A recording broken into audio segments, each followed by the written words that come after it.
அதுக்கப்புறம் ஒரு 20 நிமிஷம் ஊற வைக்கணும். இந்த மாதிரி 20 நிமிஷம் ஊற வைக்கணும். அதுலேயே வந்து நான் சீரகத்தை ஆட் பண்ணியிருக்கேன். அந்த தண்ணியை வேஸ்ட் பண்ணாமல் அதுலேயே விட்டு அரைச்சிக்கலாம். பெருங்காயம், கட்டி பெருங்காயம் இருந்ததுனாக்கா இது கூடயே சேர்த்து ஊற வச்சுருங்க. தூள் பெருங்காயம்னா நம்ம சமைக்கும் போது ஆட் பண்ணிக்கலாம். 2 பச்சை மிளகா காரத்துக்கு எடுத்திருக்கேன்.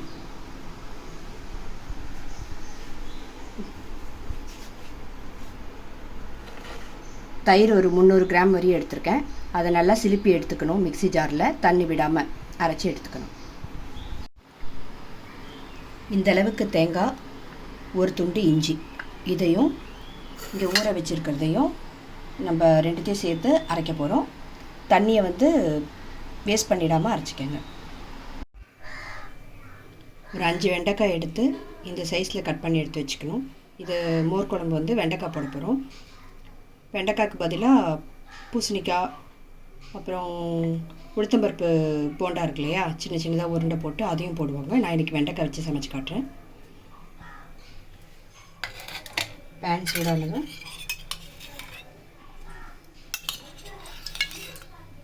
2 ஸ்பூன் எண்ணெய் விட்டுக்கணும்.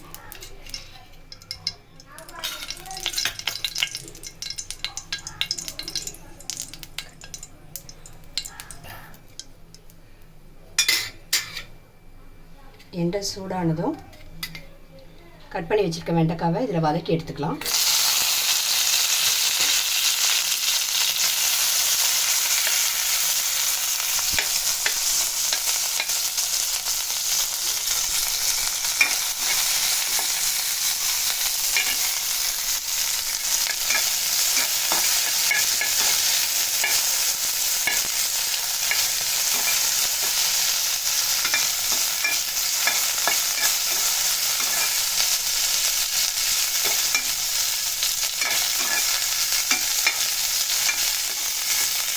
இது லேசாக பச்சை வாசனை போய் லேசாக வெந்த உடனே எடுத்துடலாம்.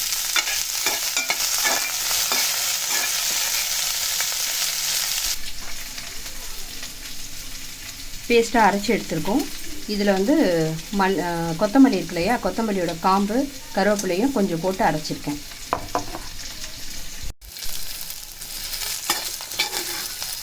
இந்த அளவுக்கு வதங்கினா போதும். இதை தனியாக எடுத்து வச்சுக்கலாம்.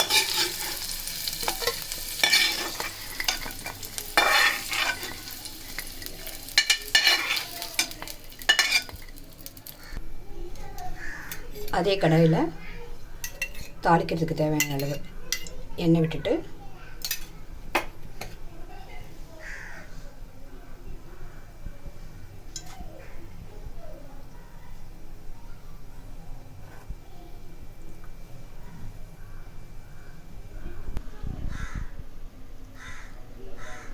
இந்த பேஸ்ட்டில் எல்லாமே பச்சையாக தான் போட்டிருக்கோம் நம்ம, அதனால் பச்சை வாசம் இருக்கும்.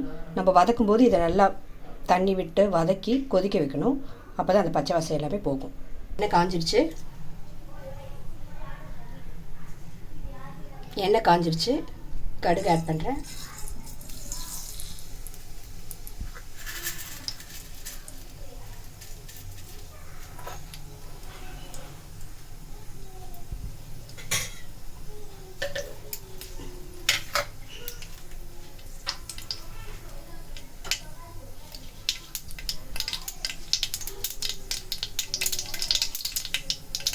கடுகு பொரிஞ்சதும் ஒரு வரமிளகா, இந்த அளவுக்கு உளுத்தம்பருப்பு தாளிக்கிறதுக்கு.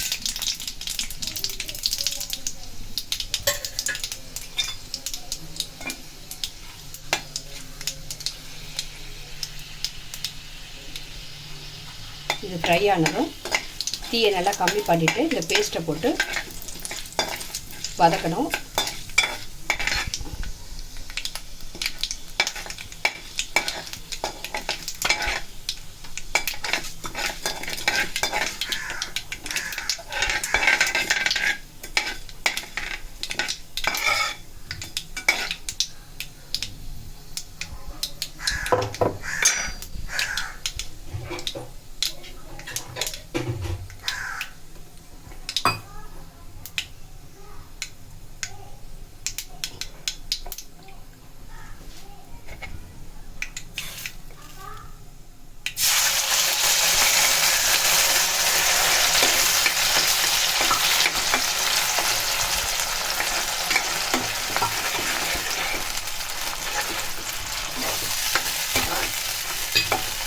சீக்கிரமாக கட்டி ஆகிடும்.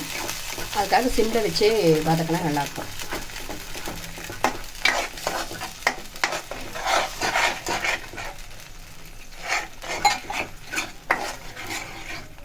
தண்ணி கொஞ்சம் ஆட் பண்ணுறேன்.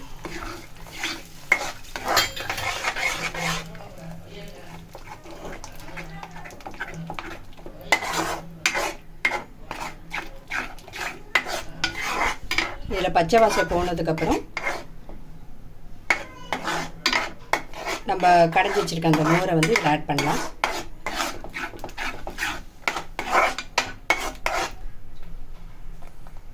வதக்கும் போதே இதில் மஞ்சள்தூள், பெருங்காயத்தூள். இந்த பேஸ்ட் அரைக்கும் போது இங்கே கட்டு பெருங்காயம் வச்சுருந்தீங்கன்னாக்கா இப்போ தேவையில்லை.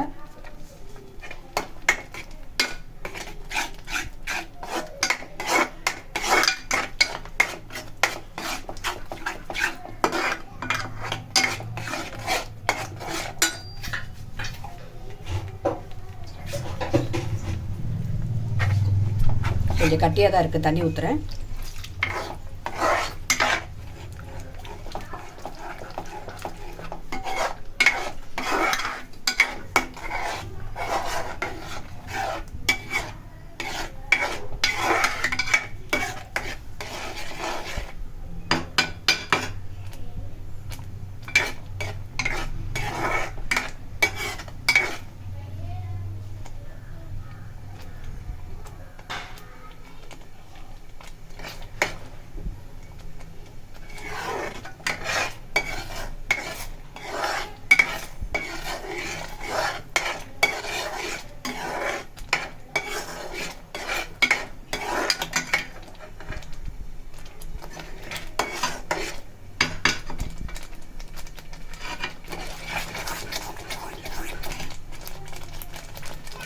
பச்சை வாசம் போயிடுச்சு. இந்த ஸ்டேஜில் நான் வந்து கடைஞ்சி வச்சுருக்க தயிரை ஊற்றுறேன். தயிர் கொஞ்சம்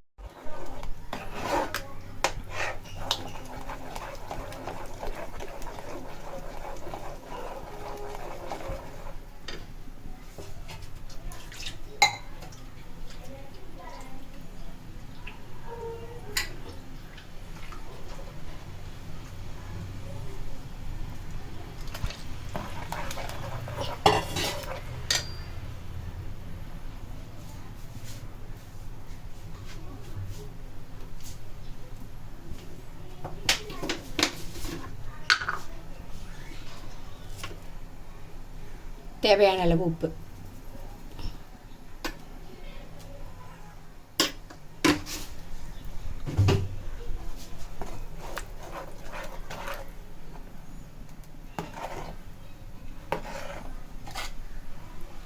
வதக்கி எடுத்து வச்சிருக்கிற வெண்டைக்காவை இதில் போட்டுடலாம்.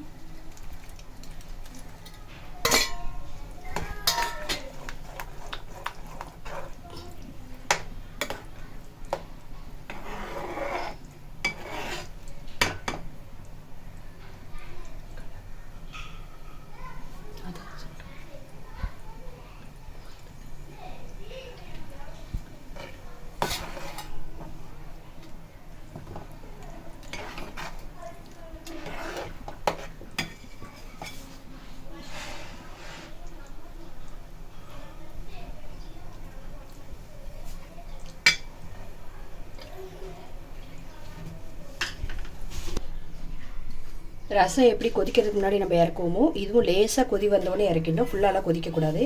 லேசாக இப்போ கொதி வருது. இந்த ஸ்டேஜில் கருவேப்பிலை கொத்தமல்லி போட்டு இறக்கிடலாம்.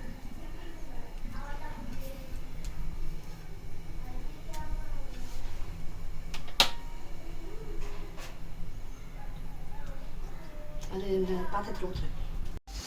மோர் குழம்பு கூட பாவக்காய் சிப்ஸு, உருளைக்கிழங்கு பொரியல் இதெல்லாம் சேர்த்து சாப்பிட்டோன்னா சூப்பராக இருக்கும். பாவக்காய் சிப்ஸ் வந்து எப்படி செய்யணுன்றது லிங்க்கை வந்து நான் இதுக்கு ஷேர் பண்ணுறேன்.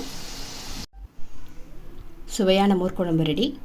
இந்த டிஷ் உங்களுக்கு பிடிச்சிருந்ததுன்னா மறக்காமல் லைக் பண்ணுங்கள், ஷேர் பண்ணுங்கள், சப்ஸ்கிரைப் பண்ணுங்கள். தேங்க்யூ.